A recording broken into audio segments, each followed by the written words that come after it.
Assalamualaikum warahmatullahi wabarakatuh.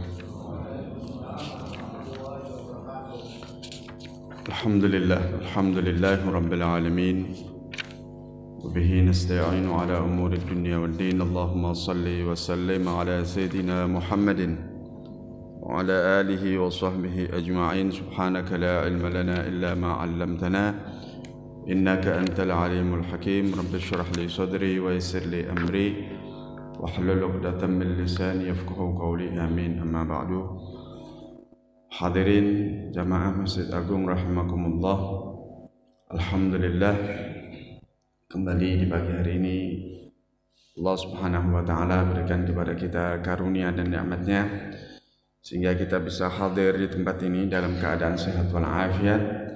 Mudah-mudahan Allah taala selalu memberikan kepada kita kesehatan yang sempurna dan dimudahkan di dalam kesehatan tadi kita melaksanakan semua perintah ketaatan dan ibadah sehingga kita menjadi orang yang paling beruntung bisa memanfaatkan waktu-waktu yang Allah Ta'ala berikan kepada kita dengan amal-amal kebaikan. Amin ya rabbal alamin.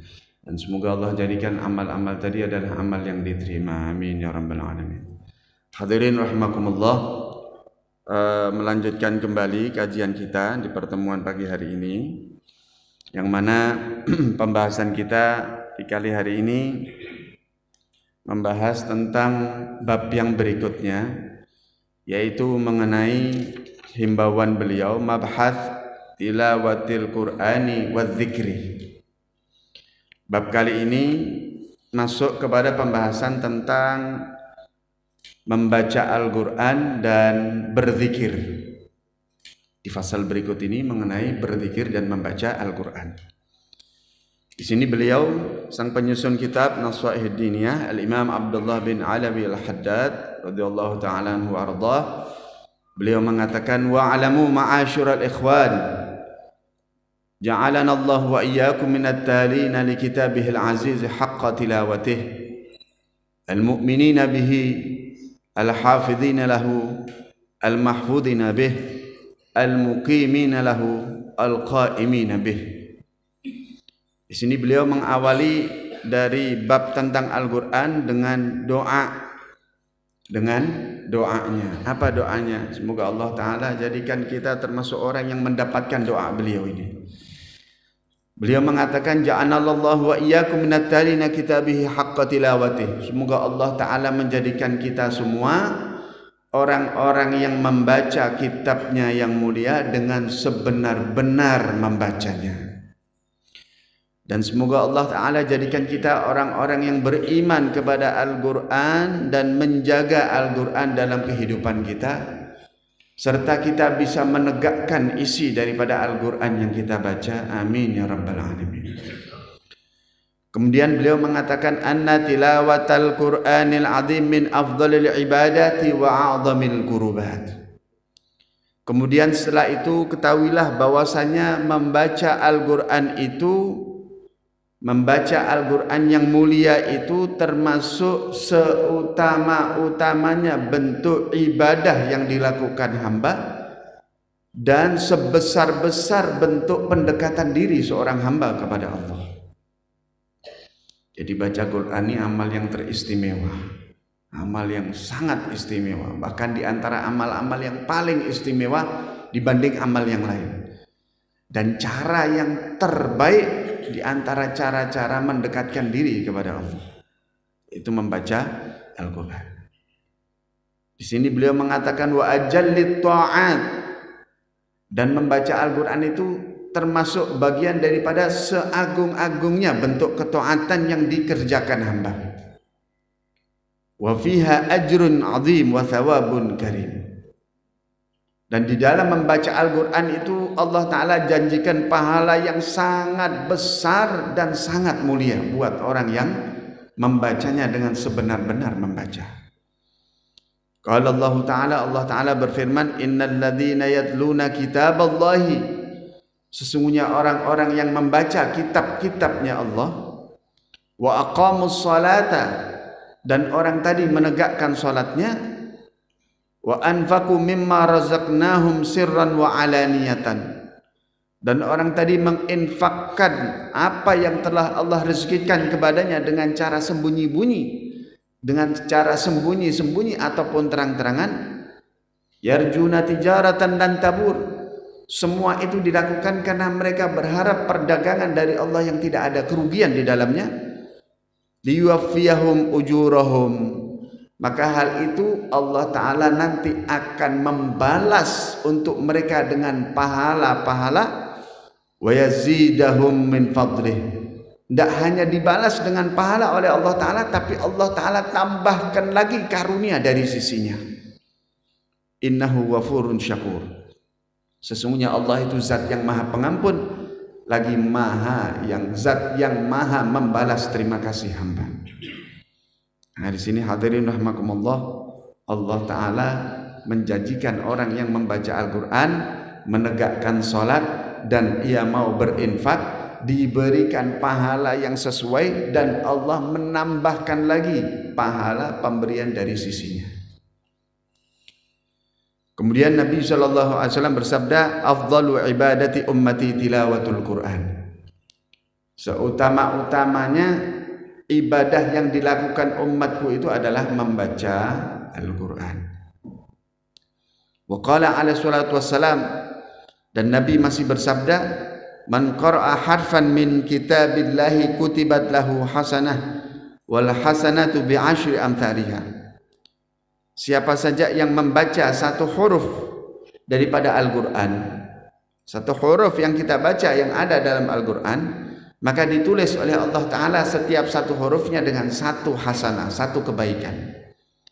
Dan satu kebaikan itu Allah Ta'ala lipat gandakan dengan bi asyri amthaliha. Satu hasanah, satu kebaikan itu Allah Ta'ala lipat gandakan dengan 10 kali lipatnya.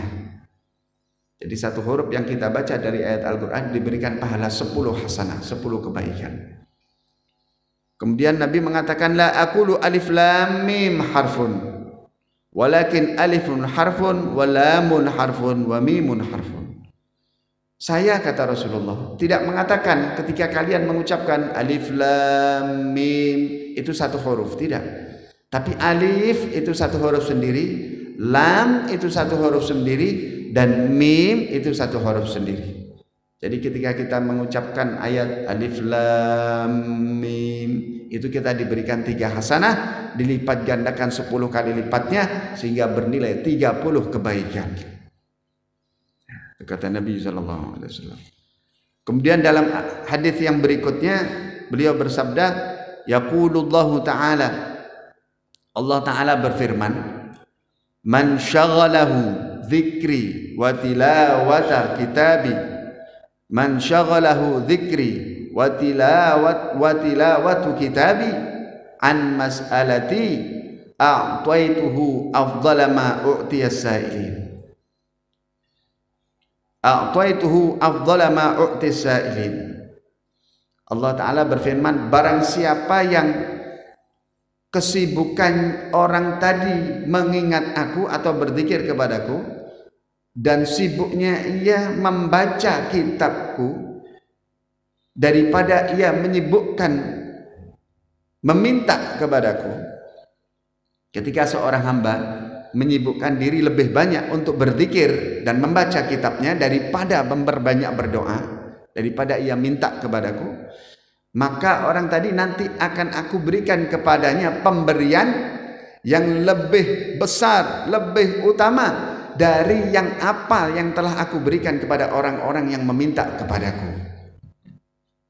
Jadi orang yang banyak berzikir dan banyak baca Al-Quran itu diberikan oleh Allah Ta'ala pemberian lebih banyak dari orang yang selalu berdoa dan meminta kepada Allah. Saking mulianya berzikir dan membaca Al-Quran. Dalam hadis yang lain Nabi bersabda, loh kenapa kok Al-Quran itu amal yang paling utama, lebih utama dari amal-amal ibadah yang lain? Karena Al-Quran itu kita membaca firman Allah, membaca ucapannya Allah. Nabi bersabda, wa fadlu kalamillahi ta'ala ala sairil kalam kafadlillahi ala khalqih. Sesungguhnya keutamaan firman Allah itu di atas firman atau ucapannya selain ucapannya Allah, Firman Allah itu kan ucapan Allah. Ya, ucapannya Allah ini keutamaannya dibanding dengan ucapan yang selainnya, kafadlillahi ala khalqih, seperti keutamaan zat Allah dibanding dengan keutamaan hamba ciptaannya, jauh. Jadi firman Allah ini ucapan yang paling mulia dibanding dengan ucapan siapapun, seperti kemuliaan Allah kok dibandingkan dengan kemuliaan makhluk ciptaannya sendiri, jauh tidak bisa dibandingkan. Maka firman Allah Ta'ala ini, Al-Quran, ini adalah ucapannya Allah yang diterjemahkan ke dalam bahasa manusia. Karena Allah Ta'ala itu memang punya sifat yang maha mutakallim. Zatnya itu maha berbicara. Allah itu punya sifat kalam, zat yang maha berfirman. Tapi firmannya Allah berbeda dengan firmannya manusia atau makhluk. Karena Allah Ta'ala beda dengan ciptaan. Allah tidak sama dengan kita. Kalau kita berfirman, berbicara, itu dengan lisan, dengan lidah, dengan suara, dengan huruf. Tapi Allah Ta'ala zat yang maha agung dari itu semua. Jadi kalau Allah Ta'ala itu berfirman, tidak dengan lisan, tidak dengan lidah, tidak dengan huruf, tidak dengan suara, tidak dengan bahasa. Nah terus bagaimana? Tidak ada yang tahu firmannya Allah. Bagaimana Allah Ta'ala berfirman kecuali zatnya sendiri dan hamba-hambanya yang diizinkan untuk diajak berbicara. Seperti siapa? Malaikat Jibril. Para malaikatnya Allah, malaikat Jibril itu tahu bagaimana Allah berfirman. Kemudian nabi-nabi yang diajak berbicara oleh Allah, termasuk Nabi Adam alaihissalam. Nabi Adam tahu bagaimana Allah Ta'ala itu berfirman. Aslinya Allah berfirman itu tahu. Nabi Musa alaihissalam, beliau orang yang mendapatkan gelar kalimullah. Ini orang yang diajak bicara oleh Allah. Jadi Nabi Musa itu tahu langsung bagaimana firman Allah Ta'ala. Termasuk Nabi kita Muhammad sallallahu alaihi wasallam, Nabi yang tidak hanya mendengar firman-Nya Allah, tapi Nabi Muhammad menyaksikan langsung zat Allah sallallahu alaihi wasallam. Nah, karena firman Allah ini terlalu agung, terlalu mulia untuk bisa diketahui oleh manusia seperti kita yang lemah, maka karena rahmatnya Allah kepada kita, Allah menerjemahkan firman-Nya ke dalam bahasa manusia. Jadilah kitab-kitab. Ketika kitab itu diturunkan kepada Bani Israel berupa kitab Taurat, Zabur, Injil, maka kitab-kitab tersebut diterjemahkan ke dalam bahasa Bani Israel, bahasa Ibrani. Ya. Ketika kitab itu diturunkan kepada Nabi Muhammad sallallahu alaihi wasallam, yang mana Nabi Muhammad itu lahir di negeri Mekah dengan bahasa Arab, maka Al-Qur'an diturunkan dengan terjemahan bahasa Arabnya. Begitu hadirin rahimakumullah. Dan Nabi sallallahu alaihi wasallam bersabda, wa qala alaihi salatu wassalam, iqra'ul Qur'ana.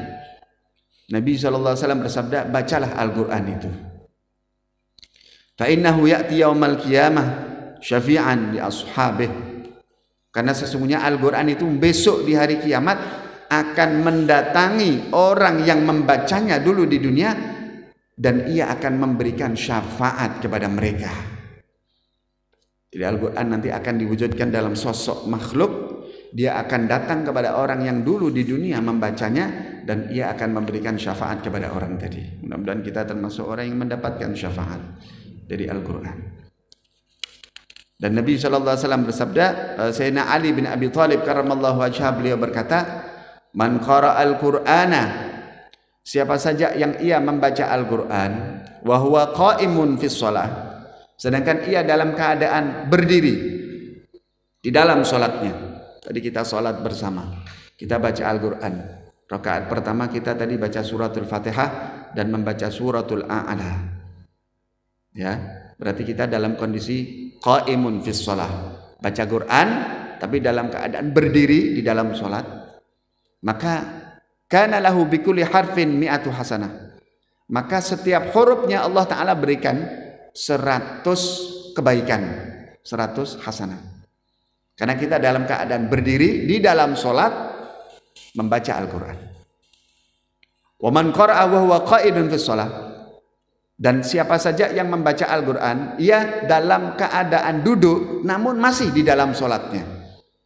Mungkin tidak bisa berdiri, ya, duduk, dia baca Quran dalam sholatnya, maka bagi orang tadi kana lahu bikulli harfin khamsuna hasanah.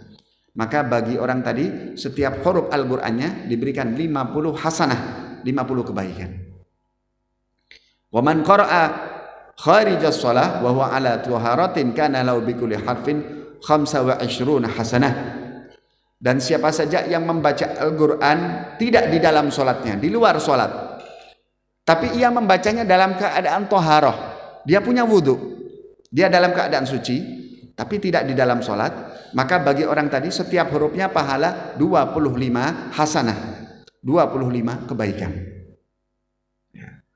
Wa man qara'ahu wa huwa ala ghairi taharatin kana lahu bikulli harfin 10 hasanat. Nah, barang siapa yang membaca Al-Quran di luar sholat dalam keadaan tidak punya wudhu, tapi dia baca Quran, maka baginya pahala sebagaimana yang dalam hadis pertama Nabi bersabda, satu hurufnya diberikan 10 hasanat, 10 kebaikan.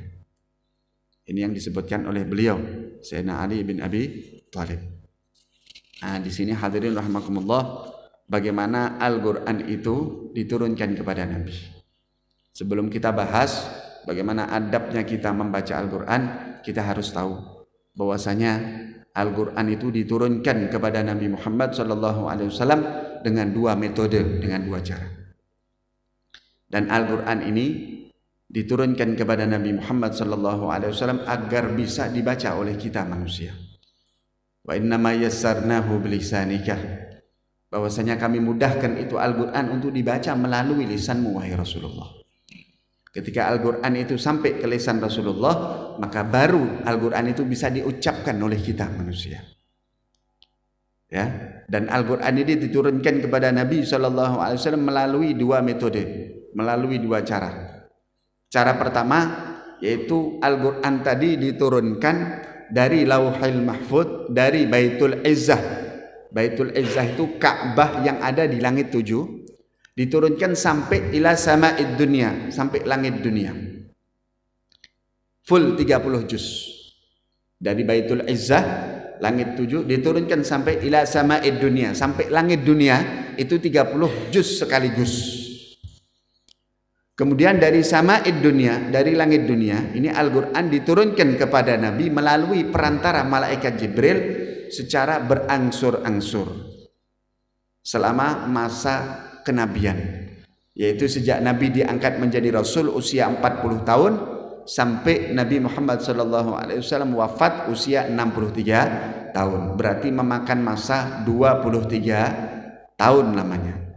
Itu dari langit dunia dibawa turun oleh Jibril secara bertahap, ayat demi ayat, surat demi surat, sampai khatam 30 juz. Maka malaikat Jibril itu membawa wahyu kepada Rasulullah dari langit dunia sampai bertemu dengan Nabi Muhammad, itu memakan perjalanan yang bisa ditempuh dengan waktu 50.000 tahun lamanya. 50.000 tahun. Itu Jibril cuma membawa dalam sesaat saja. Dibawa oleh Jibril. Ya. Ini cara yang pertama. Cara yang kedua, Al-Quran memang diturunkan kepada Nabi Muhammad SAW tanpa perantara malaikat Jibril. Artinya Al-Quran tadi diturunkan oleh Allah Ta'ala langsung kepada Nabi Muhammad. Wa innaka wa tulaqqal qur'ana wa innaka la tulaqqal qur'ana min ladun hakimin alim. Allah Ta'ala berfirman, wa innaka la tulaqqal qur'ana min ladun hakimin alim. Surat An-Naml ayat 6. Dan sesungguhnya kami ini menurunkan, mengajarkan kepadamu Al-Quran wahai Nabi Muhammad langsung dari sisi kami. Allah zat yang maha bijaksana lagi maha mengetahui. Maka Nabi Muhammad itu sudah tahu Al-Quran sejak beliau dicipta. udah tahu Al-Quran, sudah diturunkan kepada beliau Al-Quran. Ya, terkadang Nabi Muhammad itu sok keceplosan. Jadi malaikat Jibril datang bawa wahyu, Nabi sudah mengucapkan, sudah tahu yang diucapkan Jibril. Jibril datang bawa wahyu, Nabi sudah tahu. Jadi Nabi sudah baca dulu sebelum Jibril menuntunkan. Hingga akhirnya turun ayat Al-Quran, turun firman Allah, wala la tuharrik bihi lisanaka lita'jala bih inna alaina jam'ahu wa qur'anah fa idza qara'nahu fattabi' qur'anah thumma inna alaina bayanah. Wahai Nabi Muhammad, jangan gerakkan lisanmu untuk mendahului Jibril. Kami yang membacakannya kepadamu dan menyampaikan kepadamu. Setelah engkau mendengar kami membacakannya melalui Jibril, baru ikuti Jibril. Dan setelah itu kami akan menjelaskan kepadamu penjelasannya. Dalam ayat-ayat yang lain Allah Ta'ala berfirman, وَلَا تَعْجَلْ بِالْقُرْآنِ مِنْ قَبْلِ أَنْ يُقْضَى إِلَيْكَ وَحْيُهُ. Hei Nabi Muhammad, jangan kau tergesa-gesa mengucapkan Al-Quran sebelum kami selesai membacakannya kepadamu. Jadi Nabi Muhammad SAW sudah tahu Al-Quran sejak awal beliau diciptakan oleh Allah Ta'ala. Jadi ada dua metode diturunkannya Al-Quran. Nah, setelah itu hadirin rahimakumullah, di dalam membaca Al-Quran itu ada adab yang harus kita penuhi, yang nanti akan jadi pembahasan panjang setelah ini. Beliau mengatakan, wa'lamu anna tilawata adaban ditilawatin adaban zahirah wa batinah. Ketahuilah bahwasanya di dalam kita itu membaca Al-Quran itu harus ada adab-adab yang harus kita penuhi.